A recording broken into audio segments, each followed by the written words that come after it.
Тачи мультсериалы достыққа баулуды және барынша өзімшіл, өзін сүйетін адамды өзгертуге болатынын көрсетеді. Біздің бүгінгі сөз қозғайтын кейіпкеріміз Молния Маккуин және оның басынан дәл осындай жағдай өткен болады.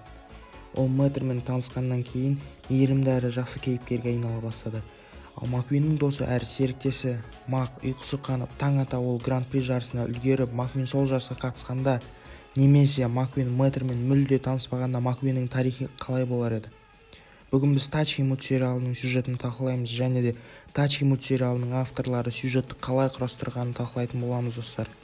Барлық франшиза Мэттрден басталғанын біле тұра, мультсериалдың басты кейіпкері ретінде неге Маккуин таңдалғанын білетін боламыз, достар. Қайырлы күн, сіздермен бірге мен Байказақ және біз бүгін Мэттрмен танысқанға дейін Маккуиннің кім болғанын және авторлар басты кейіпкер ретінде неге Маккуинді таңдағанын білетін.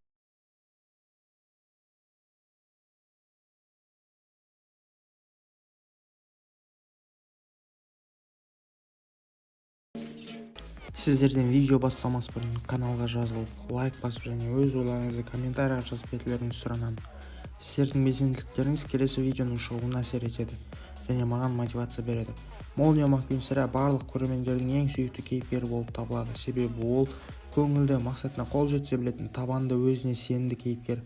Ол өзінің осы қабілетін Радиатор Спрингс қалашығында жаңа кейіпкерлермен танысқанда да жоғалтып алған жоқ. Ал егер сіздер персонаждарға арнайы жеке видео түсіргенімді қаласаңыздар, комментке жаза кетіңіздер. Ал енді Маккуинге оралайық. Маккуинге бастапқыда қызықсыз, ескі болып көрген қалашықтағы қаншама мейірімді әрі жақсы кейіпкерлерді атап өтпегенде не болар еді? Мэттрмен танысқанға дейін Маккуин кубокқа таласқан жай ғана бәсекелес жарысушы еді. Ол Кингтің суреті бар журналдарды қарап, кубокты ұтып Диниканың серіктесі болуды армандайтын. Мэттрмен танысқанға дейін оның атап айтарлықтай тарихы болмаған. Оны, яғни Молния Маккуинді жарысқа Анжеликаның және оның бизнестегі серіктестері Чак пен Бряктың арқасында алған болатын. Чак пен Бряк Маккуинді алғаш қолдап өзінің компаниясының жүзіне келбетіне айналдырып, алғашқы танымалдылықты сыйлаған болатын және ол осы танымалдылықпен гран-при жарысының алғашқы рет қатысқан болатын. Ал енді Мактың жүк бөлігінен түсіп қалған, ұйықтап адасып кеткен Маккуинге оралайық. Істің мәнісі осында. Ерте ме кеш пе басты кейіпкердің басында қиындықтар туып, өзгерістер туындауы қажет болатын. Себебі басты кейіпкер бола тұра нақыр суретінде қалып кетуі мүмкін емес еді. Сол үшін авторлар бізге басты кейіпкердің, яғни Молния Маккуиннің дамып жатқанын басқа кейіпкерлер арқылы бізге көрсете білді.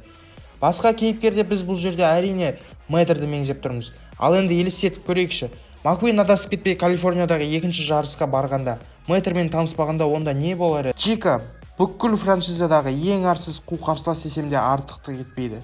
Ол өзінің ең жүйрік жарыс қатысушысы емес екенін біле тұра, жеңу үшін бүкіл айла тәсілін қолданатын қуқарсылас. Ең бірінші жарыста Чика көп машиналарды істен шығарған болатын. Әрине ол оны Маккуиннің жолын жабу үшін жасады. Бірақ Маккуин олардың арасынан шыға білді.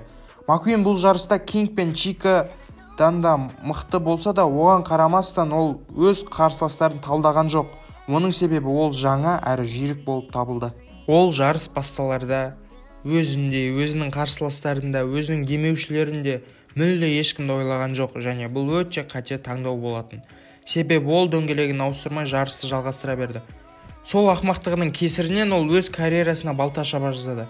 Дөңгелегі жарылмады деген күннің өзінде Чика Кингті емес Маккуинді жолдан тайдырса және Маккуиннің жылдамдығы Кингке қарағанда әлде қайда жоғары екенін есептейтін болсақ, бұл Маккуин үшін ең соңғы жарыс болар еді.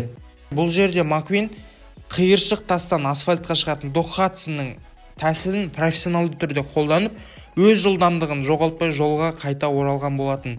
Осы жерде егер Маккуиннің негізгі мақсаты кубокты жеңіп танымал болу болса, онда Тачи мультсериалдарының жалғасы шықпас еді. Маккуин Радиатор Спрингс қалашығындағы танысқан достары мен Док Хадсонның арқасында танымалдылық пен кубоктар мейірімділік пен адамгершіліктің жанында түкке тұрғысыз зат екен.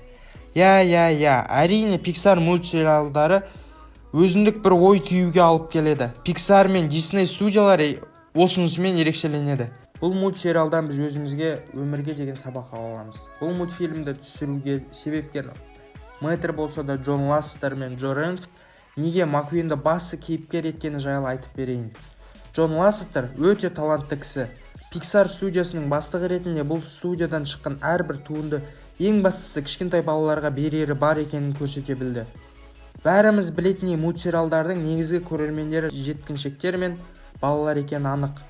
Сол себептен де Джон Лассетер балалардың көңілін көтеріп қана қоймай, оларға маңызды нәрселерді үйретуге тырысуда. Маккуинмен де солай болды. Ол басты кейіпкер және ол жақсы жаққа қарай өзгере білді. Маккуиннің арқасында балаларға айналаңа мейірімділікпен қарап, қамқорлық көрсететін болсаң, сен сол кезде ғана айналаңды нағыз достармен қоршай аласың деген мағынаны түсіндіре білді Джон Лассетер. Сондықтан да мультфильмнің басында Маккуиннің көңіл күйіне мән беріледі, себебі қанша жерден ол танымал әрі жылдам болса да, оның достары мүлдем болған жоқ. Ал енді Маккуин және Тачки мультсериалдарын толық ойлап табушысы Джон Лассетер жайлы айтып берейін. Джон Лассетердің отбасы өте қызық болған. Анасы сурет салу сабағынан мұғалім болса, әкесі Chevrolet компаниясында қосалқы бөлшектер менеджері болып жұмыс жасаған. Джонның айтуы бойынша менің анам 38 жыл бойы сурет салу сабағынан мұғалім болды. Және менде әрқашанда сурет салуға қажетті құрал-жабдықтар болды. Мен сурет салуды ұнататын едім. Сурет салып, мультсериалдарды ойлап табу арқылы ақша табуға болатынын білген кезде, мен осы іспен айналысатынымды өз отбасыма айтқан едім. Әрине отбасым мені қолдады, себебі олар өнер асыл мамандық деп есептеді. Ал әкесінің Тачки сериалының ойлап табуына тигізген септігі Chevrolet компаниясында жұмыс жасап жүріп, әр сенбі Джонды өзімен бірге алып жүруі. Және осының арқасында қосалқы бөлшектер бөліміне баратын болсам, ондағы иіс әкем мен оның берген тәрбиесін есіме түсіреді, дейді Лассетер. Әкемнің арқасында Chevrolet мускулдық автокөліктері жайлы көп біле бастадым. Әрбір бөлшектің қайда тұратынын білдім және осы арқылы жасөспірімдік шақта автокөліктерге деген махаббатым оянды, дейді Лассетер. Әкемнің Chevrolet компаниясындағы жұмыс орнының арқасында мен қарапайым халық көрмеген, мінбеген көліктерді көрдім. Тачки мультсериалы ол менің екі махаббатымның қосылған туындысы деп есептейді Лассетер. Тачки идеясы автокөлік бөлшектері негізінде жасалған және екі қағидамен құралған мультсериал болып табылады.